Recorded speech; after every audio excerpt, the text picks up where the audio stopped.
my reaction. And 1-0, go.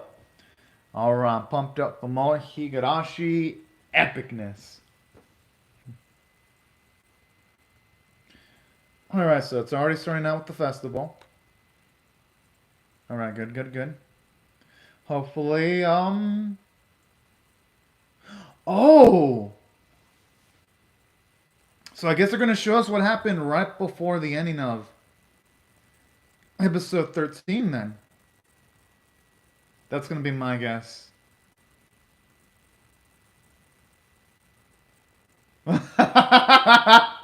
Whoa!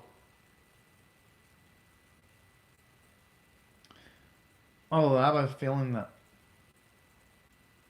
unfortunately, though, the victory is going to be small-lived. Sadly. Aww.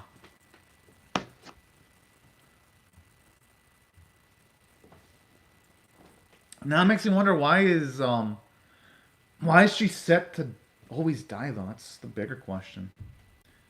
Hope the series goes in and actually explains that. And then we're gonna get Captain Fat Fuck ruin it all.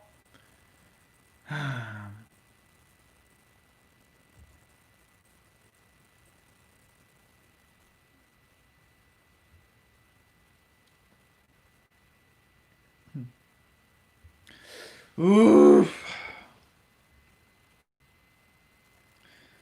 Hey, you know. Oh, no, no, no, no, no. There it is, the fun wrecker right there. Whoa! Whoa! Shouldn't the others be running to help out Rika? The adults? Oh, there's a lot of adults. Why don't they run and try to... Alright, at least they're trying... Holy shit! Oh, so it went that south that quick. Jeez!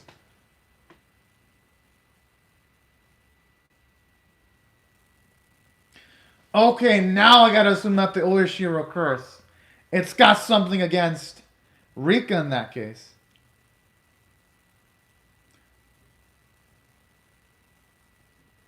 Whoa!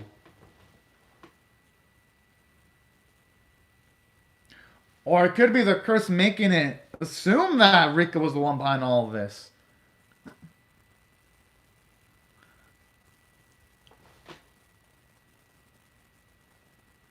I thought for a second he was about to crack Rika's neck. What the? Okay, how many bullets does he have in his gun? Like, what's the capacity of it? Okay, you gotta use your gun, Mion. Okay, Mion, use that gun that you got.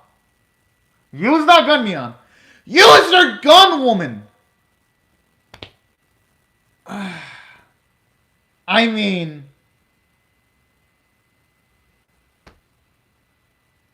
no, seriously, didn't Mion have a gun, though? Aww.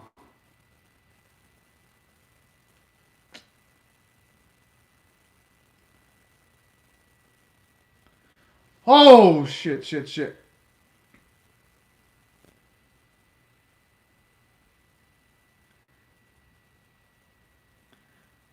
I mean, for all we know... The thing is, since the Orishiro curse... I mean, that's life. There ain't no such thing as a perfect world, unfortunately.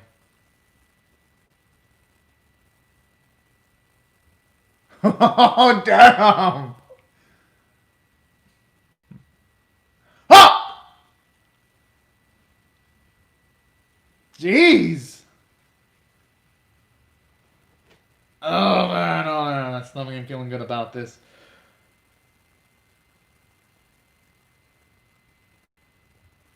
Oh, man, I don't want to see Sotoko. Oh, man, I don't want to see Sotoko slammed.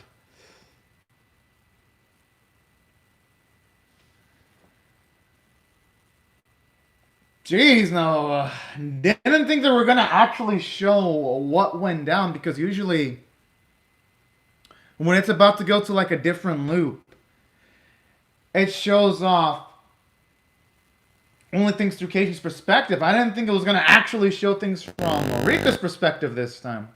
Okay, it's a nice way of mixing things up. Okay, you got to see the girl with like the horns in the hair. And you know, I miss this opening, even though yes, the series hasn't been on for like 2 weeks.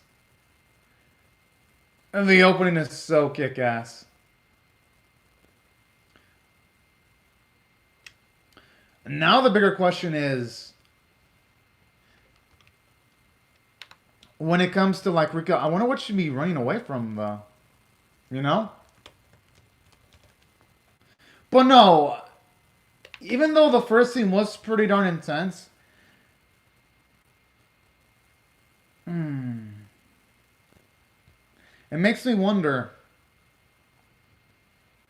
what in the world? How do the mechanics behind the Ayashiro curse work, though? That's what I'm wondering.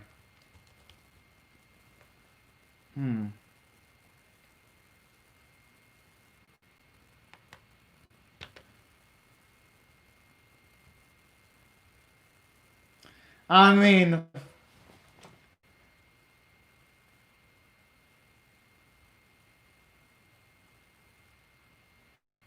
at least now we finally get a perspective and we get to see.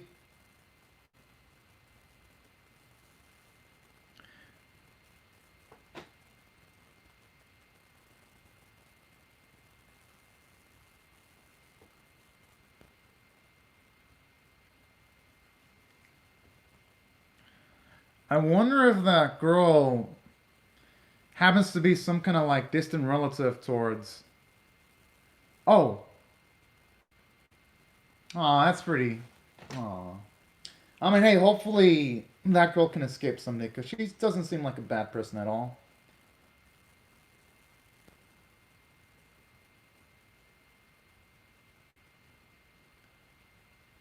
Okay, what type of abilities would Rika have then?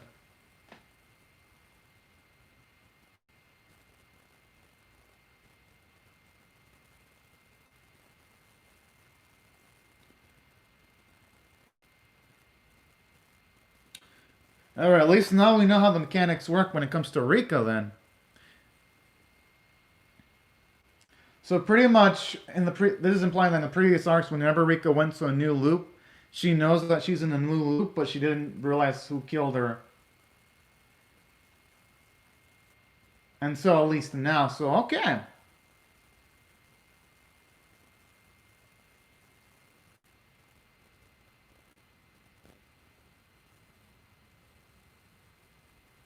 Aww.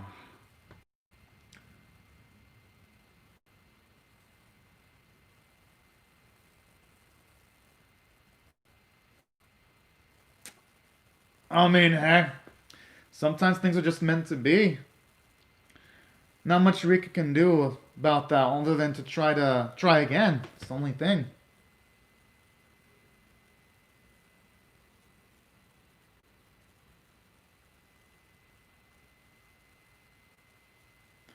I mean, I don't know, try to find a runabout way of purchasing a gun herself to use it against.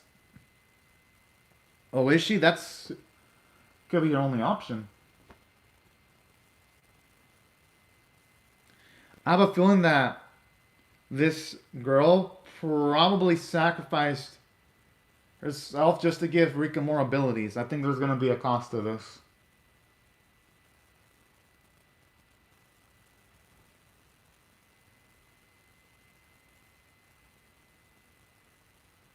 She she's already disappearing though. And I'm assuming doing something as tough as giving Rika memories is going to come to there's going to have to come some consequences for that.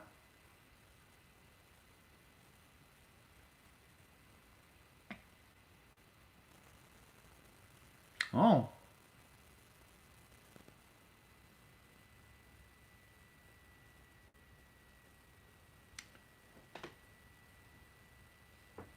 Oh, okay.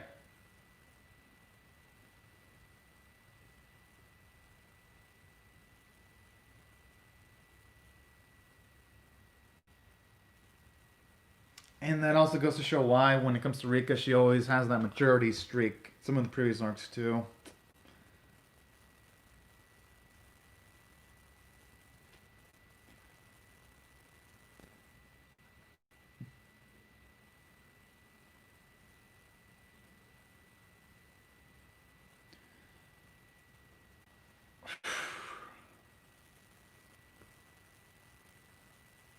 Aww.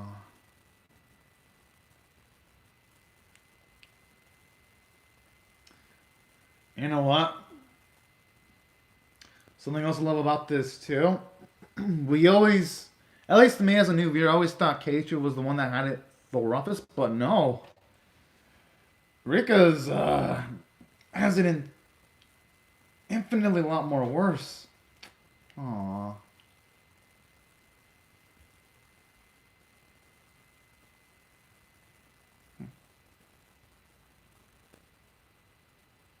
Oh.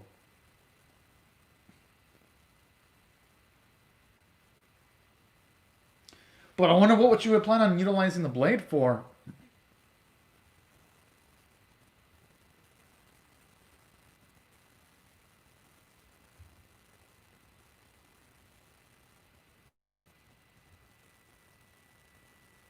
Hmm.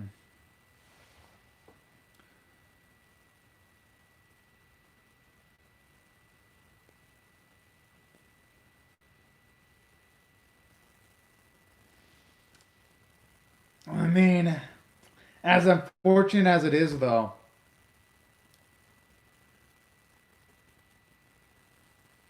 Aww.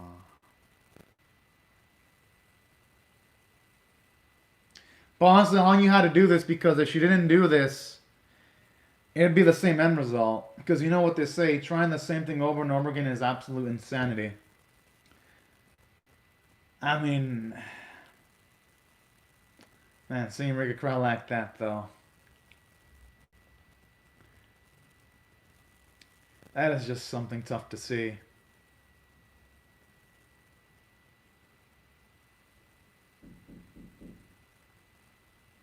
Oh, that's pretty sweet of Satoko. Aw.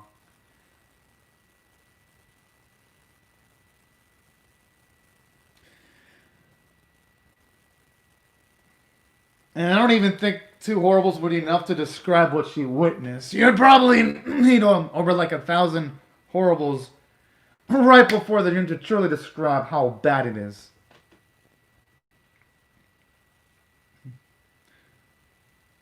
Oh no, quite the opposite. Bet she remember as much detail as you can. Jeez. Oh, hold on a minute, Doji.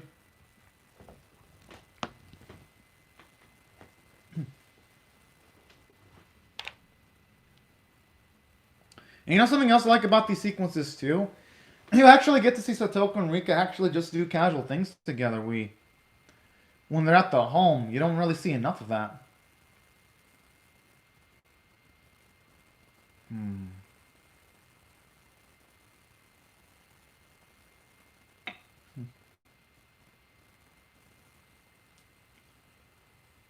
Oh shit! I hope she doesn't contemplate killing herself. No, no, no. That wouldn't make anyone happy. It wouldn't make Hanyu happy if she were to do that. It wouldn't make Kate or the others happy if she did that. Hmm.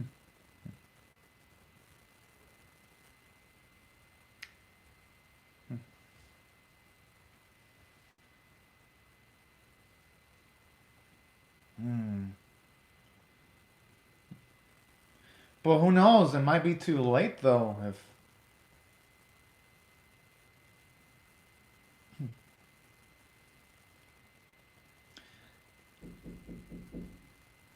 oh snap.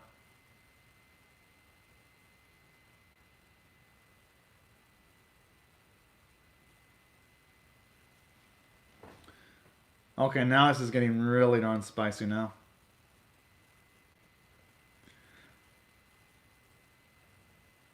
And you know something else I'm liking about this too? First few episodes started out showing us nothing but Keiichi's perspective, but now I like Rika's perspective a lot too.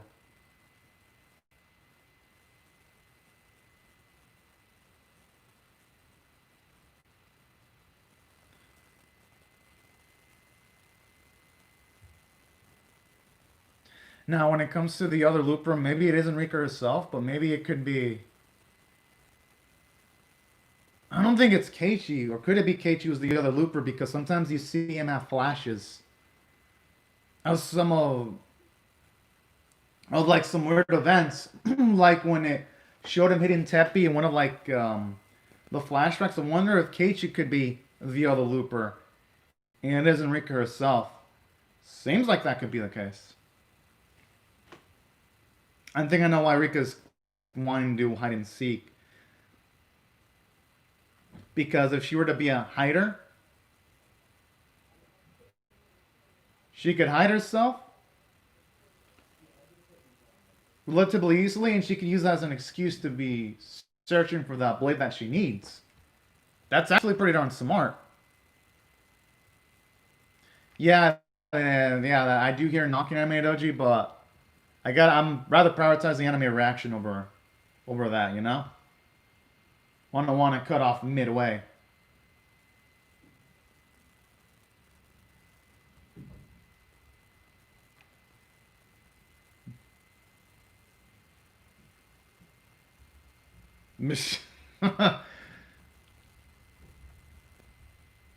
Oh, that's probably more than enough.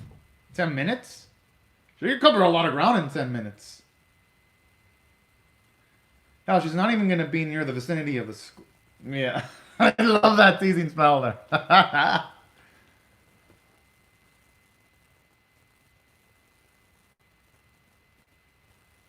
Aww. But you know what she's got to do, what she's got to do. I think even Satoko notices something is off because you can tell by that facial expression. She is the one that spends the most time with Rika, so she's going to be able to realize any small changes in Rika's demeanor. Oh boy.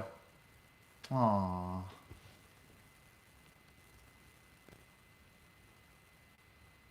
Hmm. I mean, heck, wouldn't blame anyone to have some suspicions. I'm just saying.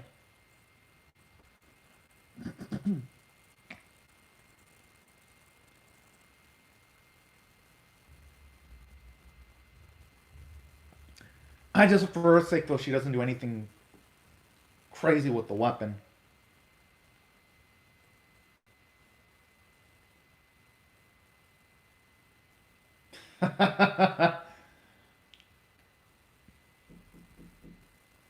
It's actually nice to get to see Neon like that. Just seeing them all smile like that.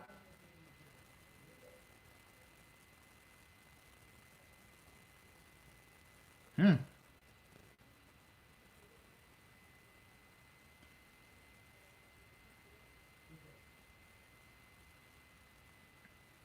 Jeez.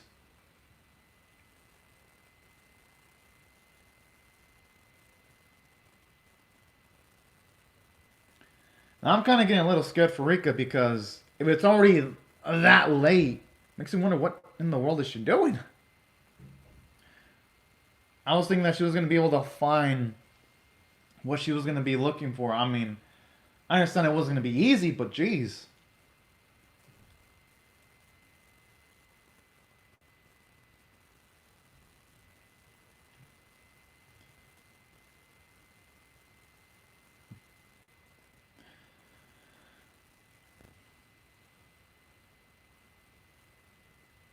All right, good, good, good. She's picking up on it.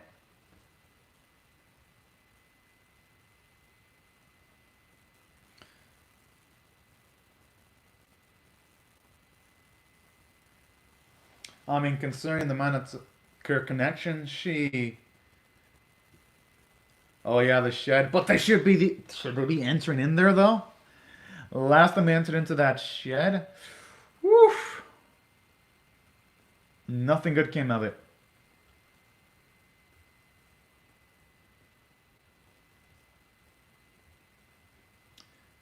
Oh, well, I'm getting a bad feeling about this.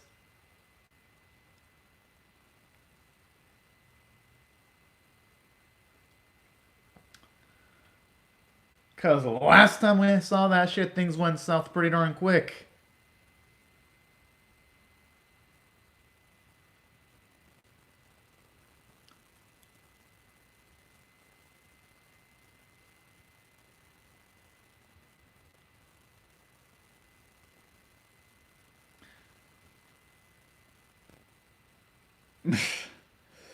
uh,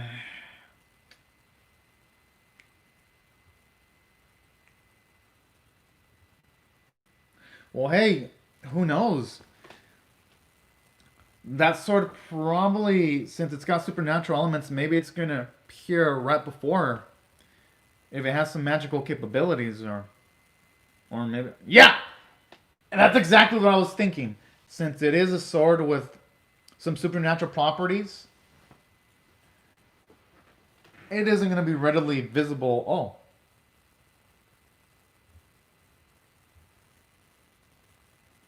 Oh no, no, no, no! Don't tell me she's gonna slit her own throat. No. Oh fuck! I don't want to see it. No.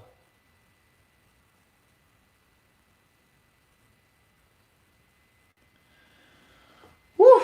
All right, good, good, good. It looks like she's.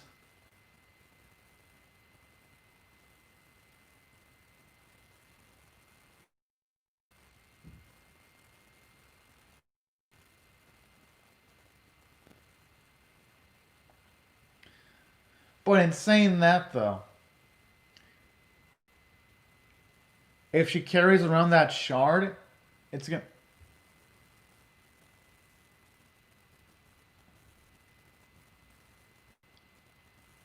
Okay. Well, that was a shocker right there. At least now we know when it comes to Rika's mindset how far she can be pushed.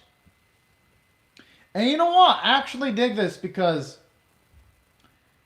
at least now when it comes to this series, there's gonna be an endpoint and it's gonna give some stakes. Because previously in the series, while yes things were intense, there wasn't really any like permanent consequences or stakes because you had a one loop, then it went to the next loop, then it went to the next loop. I always had the vibe of, oh man, hopefully Keiichi gets lucky in the next loop. Now this episode, no, it made shit real because now it's like, if there, if there are five more fucks ups, no, there ain't gonna be any more retries after the fifth try. It's gonna be over, and you know what? I actually do like that because now it's gonna make all the episodes scary as fuck now because now I'm gonna be counting. Say if Rika were to die in one loop, I'll be like, oh shit, there's only four loops left. So you know what? I love that. We get more tangible stakes now. That's why I thought this episode did really well from a narrative standpoint, and also from a story standpoint too. And actually, oh okay, let's see. Cat Deceiving Chapter 2 and Neko Damashi. Okay, cool little title there. And something else I loved about this episode too. Actually, I like how it finally explained everything and why when it came to Rika. Oh, hello Natsuki Subaru. Oh yeah, it's definitely worth watching Natsuki Subaru for sure. Wait, so Quintessential Quadruplets already came out? It's animated Doji? But it's probably raw though. It's probably raw though. As for Natsuki Subaru, that's a good question. That's a good question. I think people watch it off of YouTube for convenience, but it's better using other sites that aren't YouTube though. When it comes to anime watching, because YouTube usually removes it, or it's usually cornered. So it isn't usually the most optimal way of watching an anime on YouTube. Usually, anyways. There are exceptions to the rule though. And I checked Animated Doji. The episode's not out on YouTube. Chat. Yeah, I checked. I put the spread for an hour ago. Those are just fake links. The only things that are on YouTube are its opening and ending theme. That's it. Yeah, the episode isn't out. Yeah, I checked on Animated Doji. Yeah, your information was a little bit inaccurate there. It's not on YouTube yet. I checked. Or maybe it is. Oh, I'm checking though. Yeah, it's not out. Yeah, this person said he posted the video, but it's only like got 0 likes, 31 dislikes. It's not out. Oh, that's what you meant. Yeah, the opening ED are out. Yeah, I checked. But yeah, let me break this episode down by down and what I loved about it. Let me break it down. For one, aside from the higher stakes, I do like how it makes you feel sympathy for Rika, and it actually changes things up because when it comes to the series itself, I was always wondering more information about Rika because she always seemed like she knew way more than she was letting on. But this episode finally confirms it. I'm like, oh, dang. Because at least with this episode, we finally get a little bit of closure in the previous arcs where it's like, okay, at least now we know when it comes to Rika, she pretty much has known a lot of the things from the get-go. And that always explains why she always talked a little bit weird. Just from the simple fact that she has like the burden of information. And it makes the series a lot more captivating due to that because now retroactively, it's going to make the series a lot more fun to watch on a rewatch. Just trying to find out all the signs where Rika knew something was up, but we didn't know what exactly that was until this episode. And that's why I thought it did well from a script standpoint because it makes the series a lot more fun to watch retroactively. And as for other elements too that I liked about this episode, aside from it giving us answers, I like how it even took a new approach of showing us what the officer did right before that previous loop closed off. That was nice. Now, as for other things I also like about this episode too, I do like the fact that from a character standpoint, it gives Rika a lot of character development because showing you how much she's being psychologically traumatized from like doing constant looping, and we're finally getting to see the negative effects about psychological trauma where she even straight up is gonna give up eventually if she doesn't see in the results. I like that because I think in a way it makes Rika a much more balanced character. If there are even moments where she emotionally wavers or feels like emotionally wavering. And you know what? I like this because even though, yes, it shows you that Rika does waver a little bit, it does show you her strength simultaneously too because she's still going to be willing to put up a fight despite Hanyu not being there for her anymore. So that's something I appreciate from the episode too. And something else I also like, aside from that, I do like how when it comes to Hanyu, it gives her some character development because it shows you that she's willing to sacrifice herself to help out her friend. And I thought that was a really darn endearing trait of hers. And that's something that I also appreciate from this episode immensely. And aside from that, yeah, gave us a nice perspective on all the other characters that I've been waiting to see developed from the start. And as for it doing well from a character standpoint, I do love also the visuals, especially when you saw like the officer fat fuck in the series just calls all that mayhem. It just made my stomach feel sick because I was like, especially when Rika's head was being slammed by the bat, even though I wasn't the one being hit by the bat, man, it just made me shake a little bit in a good way. For a series to do that, it's gotta mean that I care about the characters, and I really do. So that's why I gotta give credit to the animators. They gave it a lot of life. Artwork was absolutely beautiful. And that's why I thought the episode was worthy of a 9 out of 10. I don't think I can rate it anything less. And the voice performances were absolutely fantastic too. Oh, and thank you very much, Natsuki Subaru. As for Rika, I could see why she's a favorite of a Higurashi watcher. For me, she's now become my second favorite. Keiichi's number one for me right now, but if they start giving us some more Rika episodes, I could see her crawling up straight to being my number one favorite character in the series at this rate. Because now I'm seeing what people really love about Rika. Because before this episode, I was like, I mean, yeah, Rika's cool, but she hasn't had that I'm here moments that Keiichi's had in the series multiple times where, like, when Keiichi, whenever he does something, it's like, damn, this guy has a presence. But now this episode, I finally see why people love Rika a lot. Because now with this episode, it truly does feel like she has an grand presence. And that's also what I loved about this episode too. It really pulled off that difficult feat overall. And yeah, I could definitely see where you're coming from, Natsuki Subaru. Definitely. Now, these are my thoughts. That's true. She does need more screen time. Natsuki Subaru. Thankfully, though, it looks like the series is going to start providing that soon from the looks of things. And if we're lucky, maybe they'll start giving her more. Well, not. No, maybe they might even give her like the whole second half of focus on her, you know? If that happens, yo, that's going to be awesome. If they actually dedicate the second half towards Rika. With, of course, not ignoring some of the characters like Keiichi also. Because Keiichi, he needs his own moments too. But if the second half of the season is going to start like this, oh man.